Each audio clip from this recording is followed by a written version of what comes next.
মিরপুরের শিয়ালবাড়িতে অগ্নিদগ্ধ ১৬টি লাশের মধ্যে ১০টি লাশ শনাক্ত করেছেন স্বজনরা।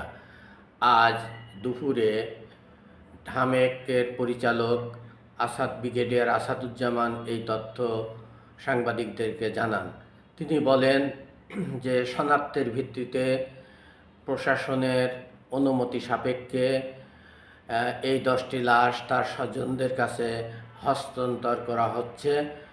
পাশাপাশি প্রতিটি লাশের ডিএনএ টেস্টের জন্য করে রাখা হচ্ছে, যাতে ভবিষ্যতে লাশ নিয়ে কেউ সন্দেহ প্রকাশ বা কোনো প্রশ্নের সম্মুখীন হতে না হয়।